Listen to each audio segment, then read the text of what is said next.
Ya, hari ini kita akan membahas tentang 7 perkataan salib. Ya. Biasanya tiap hari Rabu jam 7 kita membahas tentang doktrin akhir zaman, dan sebenarnya kita sudah masuk dalam kerajaan 1000 tahun, tetapi karena kebetulan hari ini bertepatan dengan kematian Yesus Kristus, ya, karena kita percaya Yesus mati di bulan April, ya, Yesus mati di bulan April, kalau dihitung-hitung itu kurang lebih sekitar 15 Nisan, ya. 15 Nisan, tetapi apakah tepat misalnya secara harinya tepat hari ini, kita bilang secara matematikanya kita tidak tahu pas tepatnya, tetapi kita percaya bahwa Yesus mati bukan hari Jumat, tetapi Yesus mati hari Rabu, ya. Itu kita sudah pernah bahas, karena Yesus bangkitnya hari Minggu, dan Alkitab mengatakan dia harus dalam perut bumi 3 hari dan 3 malam. Nah, jadi untuk minggu ini kita secara khusus membahas tentang 7 perkataan salib untuk memperingati kematian Yesus Kristus, ya, untuk memperingati kematian Yesus Kristus. Nah, ketika Tuhan Yesus disalib, ya, dikatakan bahwa dia tidak banyak bicara, tidak banyak apa, gitu kan. Di Alkitab dia seperti domba keluh. Ya, domba keluh itu artinya domba yang tidak melawan, ya. Dan juga domba yang tidak memberontak, baik dengan tindakan gerakan tubuh maupun dengan suara yang keluar dari mulutnya. Karena itulah tercatat ada 7 perkataan, ya, Tuhan Yesus di atas kayu salib. Dan itu yang akan kita bahas di malam hari ini, yang dikenal dengan istilah 7 perkataan salib. Ini adalah satu perkataan yang bukan sembarang diucapkan, tetapi memiliki makna yang dalam dari setiap perkataan itu. Dan coba kita lihat hal yang pertama, di sini ada 7 perkataan di salib. Yang pertama adalah dalam Lukas pasal 23 ayat 34 berkata, "Ya Bapa, ampunilah mereka, karena mereka tidak tahu apa yang mereka lakukan." Itu yang pertama, ya. Perkataan yang kedua ada dalam Lukas pasal 23 ayat 43, dia bilang sesungguhnya, ini dia berkata kepada salah satu dari 2 penyamun. Kan ada 2 penyamun di samping Tuhan Yesus, ada yang sebelah kirinya, ada sebelah kanannya. Dan salah satu dari mereka berkata, ya, Yesus Kristus, ya, jika engkau nanti datang sebagai raja, ingatlah akan aku. Tuhan Yesus bilang, sesungguhnya hari ini juga kamu akan bersama aku di dalam Firdaus. Habis itu Yohanes pasal 19 ayat 26 sampai 27, ibu inilah anakmu, inilah ibumu. Nah, jadi ibu inilah anakmu, inilah ibumu. Ini perkataan Tuhan Yesus yang disampaikan kepada Yohanes. Ya, terus Matius pasal 27 ayat 46 dan Markus pasal 15 ayat 34, ini ada perkataan Tuhan Yesus yang dikatakannya di dalam bahasa Ibrani, Eli Eli lama sabachthani. Artinya apa? Eli itu Allah, I itu ku. Jadi Allahku, Allahku, mengapa engkau meninggalkan aku? Setelah itu Yohanes 19 ayat 24 ada satu teriakan yang bilang aku haus. Dan ketika dia bilang aku haus, akhirnya mereka memberikan dia anggur asam. Setelah itu Yohanes pasal 19 ayat 30, sudah selesai. Ya, sudah selesai. Setelah bilang sudah selesai, maka di Lukas pasal 23 ayat 46, ya Bapa, ke dalam tanganmu kuserahkan nyawaku. Dan akhirnya Tuhan Yesus mati di atas kayu salib. Jadi Yesus Kristus mati di atas kayu salib. Nah, ini akan kita bahas satu persatu dari perkataan Tuhan Yesus ini. Yang pertama adalah Lukas pasal 23 ayat 34, ya Bapa, ampunilah mereka karena mereka tidak tahu apa yang mereka perbuat. Nah, Bapak Ibu Saudaraku yang dikasih oleh Tuhan Yesus Kristus, dari pembahasan, dari perkataan Tuhan Yesus ini, ada beberapa makna yang kita bisa pelajari. Bahwa Yesus Kristus ini sedang berada di salib. Ya, jadi dia sedang berada di salib, ya. Sejak pagi dia disalib, tetapi sebelum dia disalib jam 9, ya. Jam 12 ada kegelapan, ya, gempa bumi. Jam 3 dia menghembuskan napasnya, ya, dia menghembuskan napas yang terakhirnya. Tetapi sebenarnya sebelum disalib, itu ada banyak penderitaan yang Tuhan Yesus sudah alami. Ya, dia dicambuk, ya, dia dipukulin, dia diolokin, dia diludahin. Ya. Bahkan para prajurit mereka mengoloki dia. Dia bilang, kalau engkau anak Allah, kalau engkau Mesias, turunlah dari salib, maka kami akan percaya kepadamu. Ya, mereka ini tutup dia, mereka pukuli dia, kasih tahu kami, kalau engkau Tuhan, siapa yang pukul? Kalau kamu mau tahu siapa yang pukul kamu tadi, gitu kan. Tetapi akhirnya Tuhan Yesus berkata bahwa, ya Bapa, ampunilah mereka karena mereka tidak tahu apa yang mereka lakukan. Wow, ini ada satu perkataan yang luar biasa. Dia berkata kepada orang-orang yang memukuli dia, dia berkata kepada orang-orang yang mengolok-olok dia, dia berkata kepada orang yang mencambuk dia, menghina dia, memperlakukan dia secara kasar. Dan dia berkata, ya Bapa, ampunilah mereka. Ini satu perkataan yang luar biasa, karena mereka tidak tahu apa yang mereka perbuat. Nah, dari sini ada beberapa hal yang kita bisa pelajari. Yang pertama adalah, kalau Anda membaca Matius pasal 5, Tuhan Yesus mengajarkan tentang ucapan bahagia. Dan ucapan bahagia langsung dilanjutkan dengan cara bagaimana kita bisa mengampuni. Coba saya akan bacakan bagi kita dalam Matius pasal 5. Tuhan Yesus pernah mengajarkan tentang pengampunan. Ya, jadi dia mengajarkan tentang pengampunan di dalam Matius pasal 5, ya, tentang Yesus dan hukum Taurat. Ya, di ayat yang ke-44 sampai 45, awalnya dia berkata kepada mereka di ayat yang ketiga, kamu telah mendengar firman, kasihlah sesamamu manusia dan bencilah musuhmu. Itu ajaran hukum Taurat, kata Tuhan Yesus. Tetapi aku berkata kepadamu, ini firman keluar dari mulut Tuhan Yesus, kasihlah musuhmu dan berdoalah kepada mereka yang menganiaya kamu. Ya, jadi dia bilang, kalau dalam hukum Taurat berkata bahwa kasihlah sesama manusia dan bencilah musuhmu. Tetapi Tuhan Yesus, aku berkata kepadamu, di zaman kasih karunia, ya, kasihilah musuhmu dan berdoalah kepada mereka yang menganiaya kamu.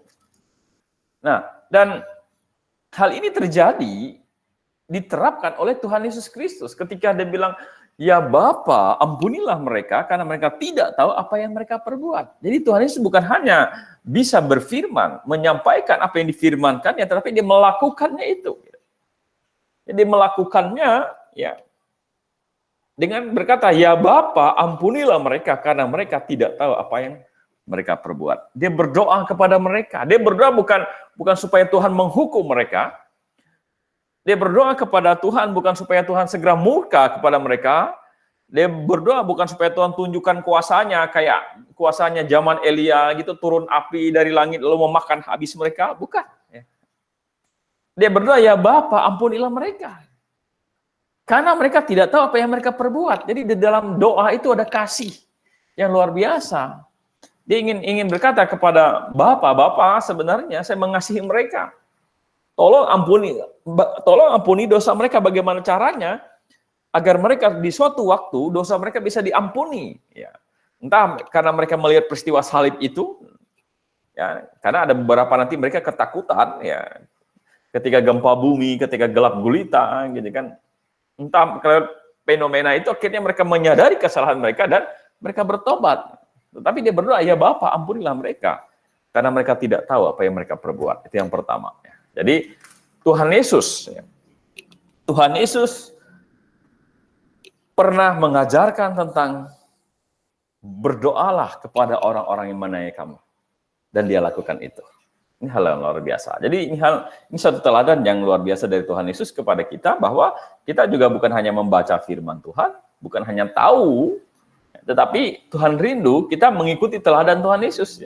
Jadi bukan hanya membaca, bukan hanya tahu, tetapi kita belajar untuk menerapkan apa yang ada di dalam firman Tuhan, seperti yang Tuhan Yesus lakukan. Ya, itu yang pertama. Ya.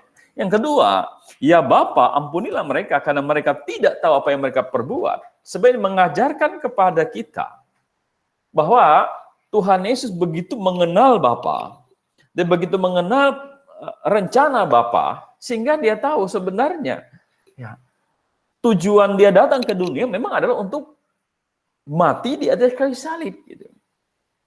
Ya orang-orang ini mereka memukul dia, mereka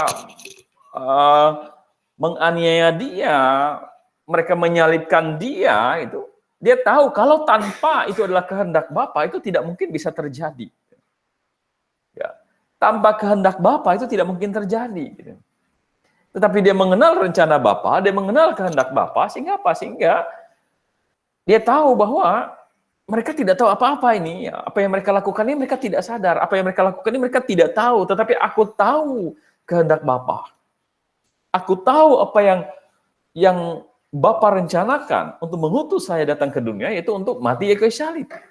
Dan hari ini peristiwa itu terjadi. Gitu. Makanya berkata bahwa karena mereka tidak tahu apa yang mereka perbuat, sedangkan aku tahu rencana Bapa itu mengutus saya mati di kayu salib untuk menanggung dosa manusia. Ini hal luar biasa juga, bahwa ini pun juga adalah hal yang baik untuk kita pahami, bahwa kita percaya tidak ada satu hal di muka bumi ini yang terjadi kalau di luar kehendak Bapa. Ya. Jadi tidak ada satu hal di muka bumi ini terhadap kita, orang yang sudah diselamatkan, orang yang sudah percaya kepada Tuhan. Kita percaya tidak ada yang kebetulan. Tidak ada yang kebetulan. Semua ada dalam kehendak Bapa. Semua ada di dalam izinnya Bapa. Ya, jadi walaupun ada hal yang bukan dikehendaki oleh Bapa, tetapi kita percaya segala hal itu adalah diizinkan oleh Tuhan. Karena kita percaya Tuhan tidak menentukan segala hal. Ya. Tuhan menentukan banyak hal, kita percaya itu. Tetapi ya Tuhan mengizinkan segala hal, itu kita percaya. Jadi tanpa Tuhan mengizinkan, mereka tidak mungkin bisa berbuat apa-apa. Tapi karena Tuhan izinkan, maka hal itu bisa terjadi dalam diri Tuhan Yesus Kristus. Dan kita percaya juga bahwa ketika Tuhan izinkan sesuatu itu terjadi, maka percayalah, di balik semuanya itu ada kebaikan yang Tuhan siapkan bagi kita. Ya, hanya memang ketika kita menjalaninya, ya Tuhan Yesus menjalaninya dengan penuh penderitaan di atas kayu salib. Tetapi di balik salib itu sebenarnya ada kasih karunia Allah, ada keajaiban besar di mana dosa-dosa manusia bisa diselesaikan. Jadi ya Bapa, ampunilah mereka karena mereka tidak tahu apa yang mereka perbuat. Ini makna yang pertama, Tuhan Yesus dia berfirman dan firman-Nya itu dia jalani. Apa yang difirmankan, yang dia tahu, yang dia sampaikan, dan itu yang dia lakukan. Nah, itu yang Tuhan juga inginkan dari kita. Dan perkataan Tuhan di sini juga mengajarkan bahwa tanpa seizin Bapa, tidak ada satu hal yang terjadi pada diri Tuhan Yesus. Tanpa seizin Bapa, juga tidak ada satu hal yang bisa terjadi di dalam diri kita. Dan hal yang sama juga berlaku bagi kita, bahwa jika itu diizinkan oleh Bapa, maka percayalah, itu ada kebaikan di balik semuanya itu. Entah apa, kita harus perlu mempelajarinya. Apa kebaikan di balik semuanya itu. Itu yang pertama. Nah, sekarang kita melihat yang kedua. Ya, Lukas pasal 23 ayat yang ke-43. Dia bilang, sesungguhnya hari ini juga kamu akan bersama aku di dalam Firdaus. Ini ada perkataan yang kedua. Ketika Tuhan Yesus disalib, kalau Anda bisa baca dalam Lukas pasal 23 ayat 43 dan seterusnya, ya, itu dikatakan bahwa Tuhan Yesus disalib di antara dua penyamun. Ya, ada yang di sebelah kirinya, ada yang di sebelah kanannya. Nah, salah satu dari mereka, kita tidak tahu yang mana, gitu kan? Karena tidak dikasih tahu sebelah kiri atau sebelah kanan, itu mengolok-olok Tuhan Yesus. Dan kalau engkau Mesias, ya, kalau engkau juru selamat, ya, selamatkanlah dirimu dan selamatkanlah juga kami dari sini. Gitu. Ya, kita akan turun dari salib ini. Gitu. Ya. Tetapi salah satu daripada penyamun itu, penjahat itu, ya, dia berkata gitu, kamu tidak boleh berkata demikian. Gitu.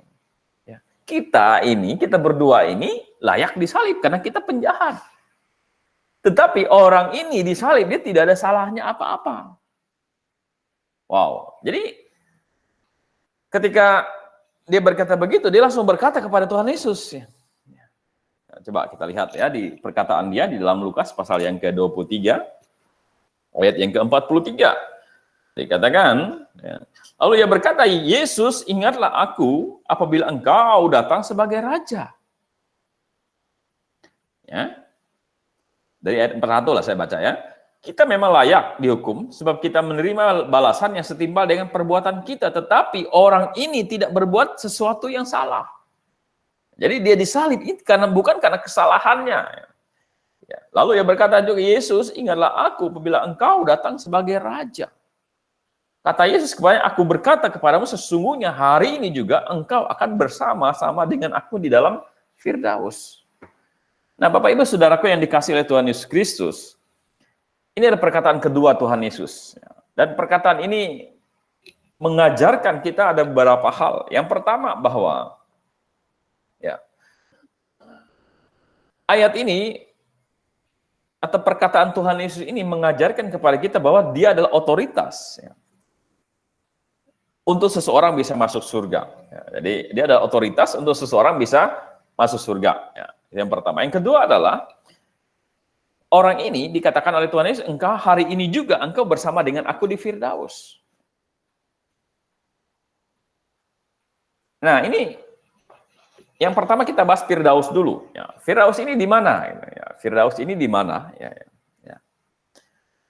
Ya, Alkitab dengan jelas berkata bahwa orang yang percaya setelah Tuhan Yesus Kristus, ya, setelah Tuhan Yesus mati ya, dan bangkit, ya, maka orang-orang yang meninggal rohnya langsung berada di surga, ya, jadi bersama di surga. Jadi Firdaus ini adalah gambaran daripada surga itu sendiri. Ya, Tuhan bilang engkau bersama dengan aku di surga hari ini. Yang pertama. Yang kedua, perkataan Tuhan Yesus ini juga mengajarkan bagi kita bahwa keselamatan ya, tidak karena perbuatan baik. Ya.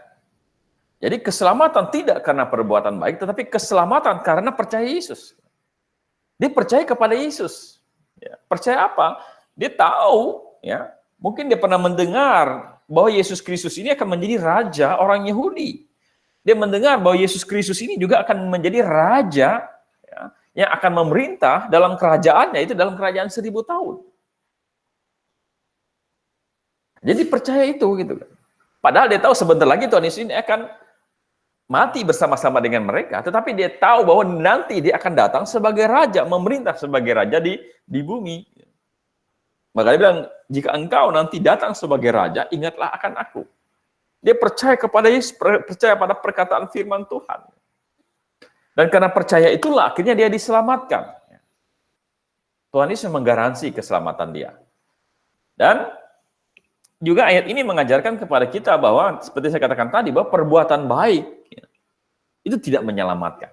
Kalau bicara masalah perbuatan baik, amal ibadah dan sebagainya bisa menyelamatkan, maka orang ini tidak bisa diselamatkan. Kenapa? Karena dia seorang penjahat besar. Orang yang sampai disalib, itu artinya orang yang dijatuhi hukuman mati. Nah, tentu ada pelanggaran-pelanggaran besar yang dia lakukan setimpal dengan hukuman mati itu. Gitu. Dan cara hukuman matinya dengan cara disalib. Kalau kita di Indonesia ditembak. Ya. Ini hukuman mati dengan cara disalib. Berarti sebenarnya kalau misalnya perbuatan baik, dia belum sempat berbuat baik. Dia lagi berada disalib. Gitu. Tetapi karena dia percaya kepada Yesus Kristus, Tuhan bilang pada hari ini juga engkau bersama dengan aku di Firdaus. Jadi keselamatan bukan karena perbuatan baik, keselamatan karena percaya kepada Yesus Kristus. Dan juga ayat ini mengajarkan kepada kita orang yang hari ini mati ya, di dalam Tuhan, kalau dia mati langsung bersama dengan Tuhan di surga. Rohnya kepada Allah, tubuhnya dikubur. Ya. Itu hal yang kedua. Hal yang ketiga yang kita bisa lihat di sini, ayat ini cukup tegas dan cukup kuat untuk menentang. Ada satu ajaran di dalam kekristenan yang percaya bahwa baptisan itu menyelamatkan. Nah, jadi ada kelompok kekristenan ya, seperti Pentakosta, mereka percaya bahwa baptisan itu menyelamatkan. Ada kelompok-kelompok yang percaya baptisan menyelamatkan. Jadi seseorang percaya kalau dia belum dibaptis, dia belum selamat. Jadi percaya dan dibaptis, maka dia akan diselamatkan. Makanya mereka kalau ada orang percaya harus buru-buru dibaptis. Demikian sebaliknya, kalau dia orang Kristen tapi belum sempat dibaptis, dan dia meninggal, belum sempat dibaptis, ya, maka dia tidak akan masuk ke surga. Nah, tetapi kita bilang, Lukas pasal 23, 43 ini ayat yang dengan kuat, dengan tegas berkata bahwa baptisan tidak menyelamatkan. Ya. Siapa yang menjamin baptisan tidak menyelamatkan? Yang menjamin adalah Tuhan Yesus sendiri. Otoritas tertinggi Tuhan Yesus sendiri. Dia bilang, pada hari ini juga engkau bersama dengan aku di Firdaus. Kalau misalnya baptisan menyelamatkan, maka Tuhan Yesus akan berkata begini, oh baik betul, engkau hai seorang penyamun. Perkataanmu itu benar, bahwa aku datang sebagai raja nantinya, tetapi engkau harus turun dari salib, ya, beri dirimu dibaptis dulu, habis itu naik lagi di atas kayu salib, ya. Habis itu ketika kamu mati, kita bersama-sama dengan engkau dengan aku di Firdaus. Tetapi dia bilang, hari ini juga kamu akan bersama aku di dalam Firdaus. Jadi, itu poin ketiga kita. Poin yang keempat kita, yang kita bisa lihat di sini adalah, bagi semua orang, ya, kesempatan untuk dia diselamatkan adalah sampai akhir hidupnya. Ya, sampai detik-detik akhir hidupnya. Ya. Kalau dia menyadari akan dosanya, mau percaya kepada Tuhan Yesus Kristus, maka dia bisa diselamatkan. Ya. Sama seperti penjahat ini. Di akhir-akhir hidupnya. Ya. Yesus disalib dari jam 9. Ya. Yesus mati jam 3 sore. Mungkin mereka disalib bersamaan. Ya. Mungkin waktunya mungkin hampir bersamaan. Dan mungkin mati juga mereka juga.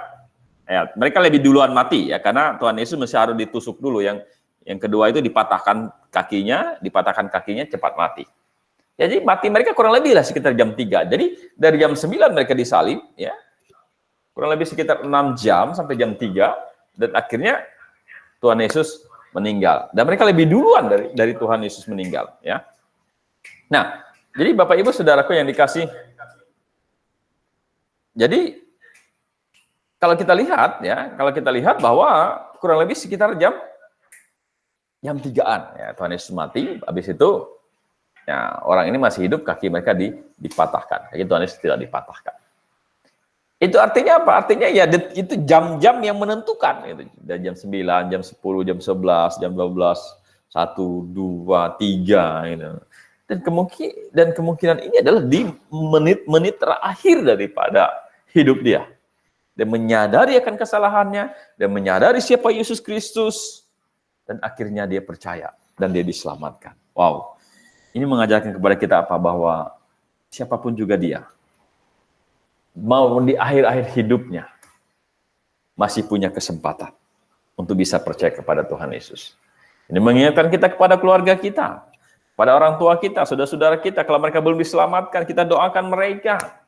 Kita beritakan Injil kepada mereka. Siapa tahu di akhir-akhir hidup mereka bisa mendengar Injil dan diselamatkan. Ya, ini hal luar biasa dari perkataan Tuhan Yesus. Yang kedua, kita lanjut yang ketiga. Ibu, inilah anakmu, inilah ibumu. Jadi Yohanes pasal 19 ayat 26 sampai 27, ya, ini menggambarkan tentang ketika Tuhan Yesus disalib, ya. Ada salah satu murid yang dekat dengan Tuhan Yesus, yang menulis Injil Yohanes. Dia ada Rasul Yohanes. Dikatakan ibu, ya, sebenarnya bukan ibu, ya, perempuan. Ya. Inilah anakmu dan inilah ibumu. Ini maknanya apa? Ya? Maknanya adalah, ya, ini di akhir-akhir hidup Tuhan Yesus Kristus. Sebentar ketika Tuhan Yesus datang ke dunia, dia menjelma menjadi manusia lewat rahim Sang Maria. Jadi lewat rahim sang Maria, jadi ia dikenal sebagai anak Maria dan Maria adalah ibunya, bapaknya secara tiri adalah Yusuf gitu. Ya. Maka dia memanggil Maria sebagai ibunya. Tetapi di sini dia kasih mandat, ya. Di sini dia kasih mandat kepada siapa? Kepada si Yohanes bahwa inilah ibumu Yohanes. Dan ditunjuk kepada inilah anakmu gitu. Kenapa? Karena sebentar lagi ya saya bukan anak Maria lagi gitu. Sebentar lagi ya. Ketika Tuhan Yesus selesai dari kayu salib, ya, maka ya itu memproklamirkan bahwa keselamatan selesai, maka dia adalah juru selamatnya Maria. Jadi juru selamatnya Maria. Dan sampai di sinilah masa dia datang sebagai daging itu gitu. Posisinya berubah, dia bukan anaknya Maria secara daging lagi, tetapi dia adalah juru selamatnya Maria gitu. Jadi mengajak ini sebenarnya bukan ibu, ini sebenarnya perempuan. Inilah anakmu. Itu bukan kata-kata kasar gitu kan. Dia yang berkata bahwa perempuan inilah anakmu. Yang akan menjaga kamu dia adalah Yohanes, dan Yohanes inilah jadikan dia sebagai ibumu gitu. Yang akan yang harus kamu rawat, yang harus kamu jaga. Karena saya sekarang ya, saya sebentar lagi ya secara kedagingan ya, maksud secara daging akan mati secara daging ya, dan menjadi Allahnya Maria. Dan ini juga mengajak kepada kita bahwa pengorbanan Maria ya, untuk menjadi tempat di mana sang juru selamat ya, Yesus Kristus dilahirkan ya, itu tidak begitu saja dilupakan oleh Tuhan Yesus. Dia mencari murid yang paling dikasihinya, Yohanes, untuk menjaga ibunya, sang Maria, untuk menjaga ibunya. Nah, Bapak Ibu Saudara yang dikasih, coba kita lihat sekarang perkataan yang keempat. Matius pasal 27 ayat 46 dan Markus pasal 15 ayat 34 ya. Dia bilang, Allahku, Allahku, mengapa engkau meninggalkan aku? Jadi, Allahku, Allahku, mengapa engkau meninggalkan aku? Ini adalah satu teriakan Tuhan Yesus ya. Di dalam bahasa Ibrani-nya dia bilang, Eli, Eli lama sabachthani ya. El itu Allah, ituku, Allahku, Allahku, mengapa engkau meninggalkan aku? Nah, makna perkataan ini mengajarkan kita beberapa hal. Yang pertama, kata meninggalkan itu bukan meninggalkan dalam arti ini, meninggalkan dalam arti pergi begitu saja, tidak. Itu dalam bahasa ininya membelakangi Tuhan Yesus. Jadi kayak misalnya seseorang kita panggil baru dia membelakangi kita, dia tidak mau melihat kita gitu. Menjadi meninggalkan kita gitu. Jadi itu konteksnya ya. Nah, artinya apa? Artinya sebenarnya Tuhan Yesus gitu, ketika di atas kayu salib dia digambarkan oleh Musa sebagai sebagai ular ya. Kalau Anda baca di Alkitab di Yohanes ya, Yohanes pasal 3 itu Musa meninggikan ular ya. Coba kita lihat ya. Ya. Jadi Musa pernah meninggikan ya, Yohanes 3 ayat 14, dan sama seperti Musa meninggikan ular di padang gurun, demikian juga anak manusia harus ditinggikan. Jadi gambaran Tuhan Yesus dalam perjanjian lama yang pernah digambarkan oleh Musa adalah ular. Ular yang ditinggikan, ya, kayak dibikin kayak salib gitu, baru taruh ular gitu. Yang sekarang itu lambang apotik, ya, lambang apotik. Jadi kalau apotik itu kayak ular yang ditaruh baru ada tetesannya itu jadi obat. Dan ini sebenarnya ada gambaran dari Alkitab gitu kan. Jadi gambaran dari Alkitab.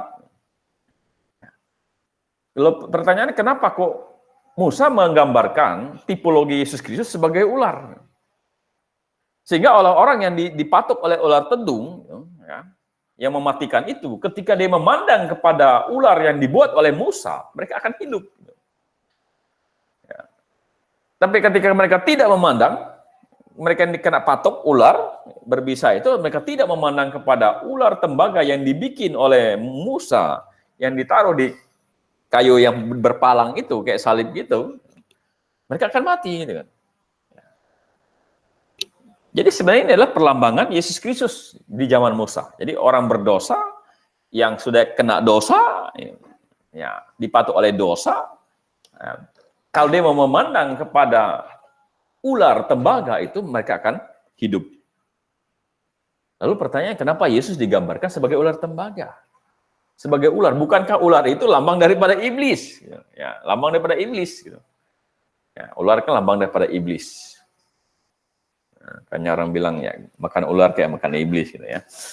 Jadi gini, maksudnya gini ya. Yesus Kristus memang ya ketika dia di atas kayu salib gitu, posisi dia seperti ular yang di padang gurun itu gitu. Kenapa? Karena dosa seluruh dunia gitu, sedang ditimpakan di dalam diri Yesus Kristus. Yang oleh Rasul Paulus bilang, dia tidak berbuat dosa, tapi dia ditimpakan oleh dosa. Gitu. Maksudnya dia ditimpakan, dosa-dosa tertimpa kepada dia, tapi bukan karena dia berbuat dosa, tapi dosa itu ditimpakan kepada dia.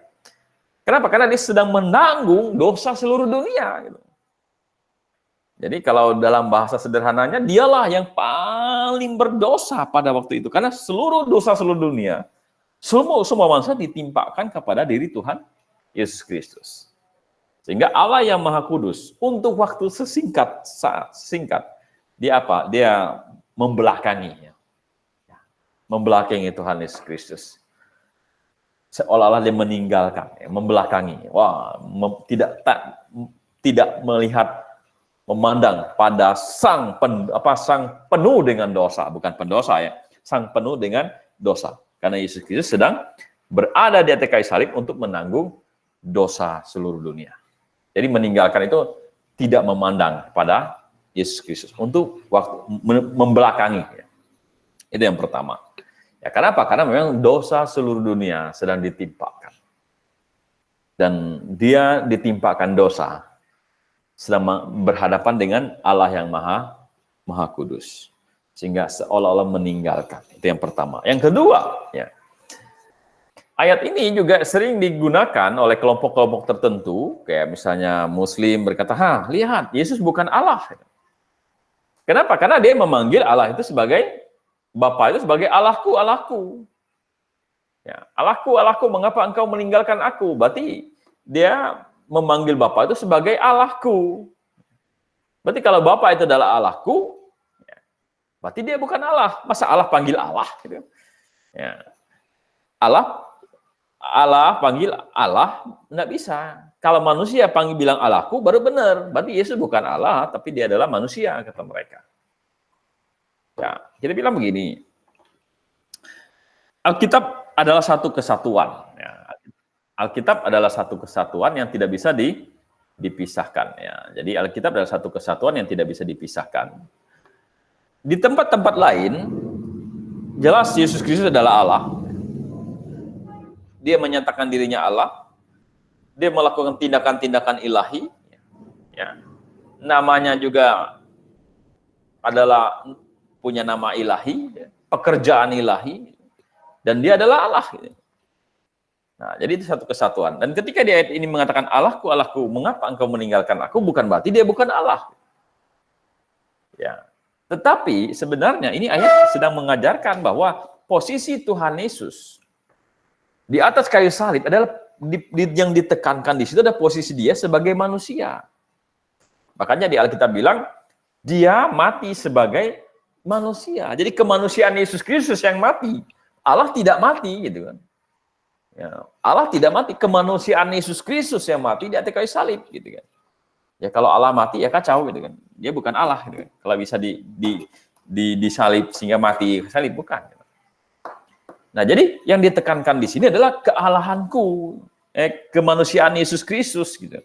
Sehingga posisi dia sebagai 100% manusia memanggil Bapa sebagai Allahku. Allahku, Allahku, mengapa engkau meninggalkan aku? Ya sebenarnya tidak ada masalah gitu kan. Tidak ada masalah gitu. Ya, ini mengajarkan bahwa semua dosa dunia sedang ditimpakan dalam diri Tuhan Yesus Kristus, dan juga mengajarkan kepada kita bahwa bukan berarti ketika dia Allahku, Allahku, lalu Yesus bukan Allah, tidak. Karena ada banyak ayat kita mengatakan dia adalah Allah, tetapi kemanusiaan Yesus Kristus yang di atas kayu salib itu, yang ditekankan adalah kemanusiaannya. Sehingga dalam posisi kemanusiaannya dia berkata, Allahku, Allahku, mengapa engkau meninggalkan aku. Nah, jadi bukan keilahiannya yang ditekankan, kemanusiaannya sedang ditekankan di sini. Terus Yohanes pasal yang ke-19 ayat 28. Ini adalah perkataan kelima Tuhan Yesus. Dia bilang, aku haus ya, aku haus. Dan karena dia bilang aku haus, akhirnya mereka memberi dia anggur asam. Ya, jadi memberi dia anggur asam. Ya. Nah, sebenarnya ini menekankan apa? Nah, ya, kita bilang ini menekankan bahwa Yesus Kristus ketika dia mengalami siksaan, ketika dia mengalami penderitaan, itu jangan kita berpikir, oh dia kan Allah, gitu. Ya, dan manusia, jadi Allah dan juga 100% Allah, 100% manusia, jadi dia tidak merasakan sakit dan bagaimana, gitu kan. Oh tidak, kita bilang dia adalah manusia yang benar-benar adalah manusia 100%, dan yang merasakan apa yang dirasakan oleh semua manusia. Termasuk ketika dia disisa sedemikian lama sampai dia berkata aku haus gitu. Aku haus. Ya. Jadi memang dia lemah, ya. Dia banyak mencucurkan darah, dia banyak mengalami penderitaan, dan secara tubuh fisik dia juga mengalami kehausan. Jadi kemanusiaannya ditekankan, dia merasakan penderitaan.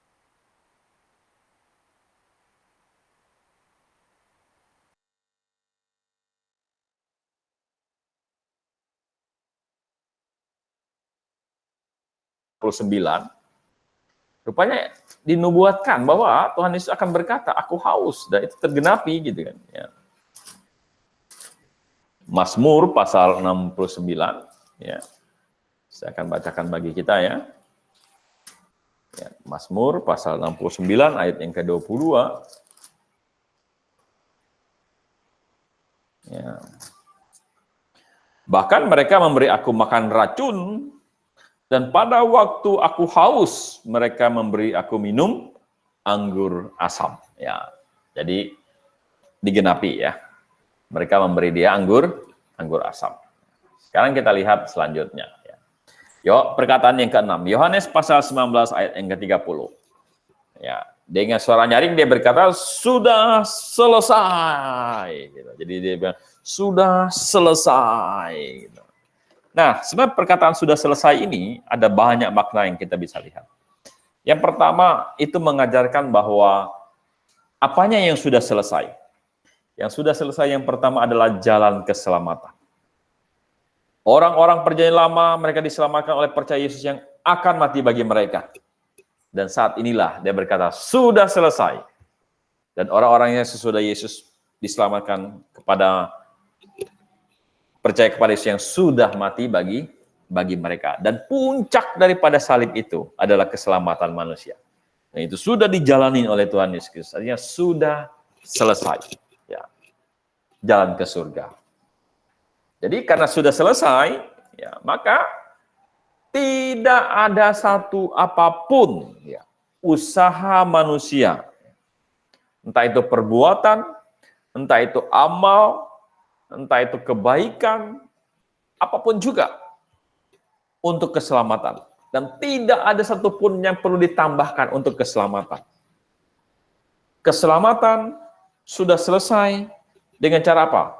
Dengan cara bertobat dan percaya kepada Yesus Kristus. Tidak boleh ditambah dan tidak boleh dikurangi. Karena sudah selesai. Ya. Kalau dulu mereka harus mempersembahkan korban domba, harus menyembah ke arah Yerusalem. Ya. Sudah selesai. Tidak perlu apapun lagi untuk keselamatan. Itu yang pertama. Yang kedua, bahwa upacara simbolik perjanjian lama tentang Yesus Kristus sudah selesai. Ya, sudah selesai. Maka tidak perlu ada domba korban lagi. Ya. Tidak perlu ada tidak perlu ada hari Sabat lagi. Tidak perlu ada doa puasa lagi dan sebagainya. Sudah selesai. Sudah selesai. Semua upacara simbolik sudah selesai. Dan yang ketiga, dia ingin berkata kepada Bapa, Bapa, semua yang Engkau perintahkan kepadaku sudah selesai saya lakukan. Dan puncaknya adalah mati di atas kayu salib. Wow, ini makna yang begitu dalam. Sudah selesai. Sudah selesai. Tidak ada perlu ditambahkan lagi tentang keselamatan. Sudah selesai. Semua hal yang berhubungan dengan ibadah simbolik perjanjian lama sudah selesai. Dan sudah selesai juga mengajarkan kepada kita bahwa dia ingin berkata, Bapa, semua yang Engkau perintahkan kepadaku sudah selesai saya lakukan.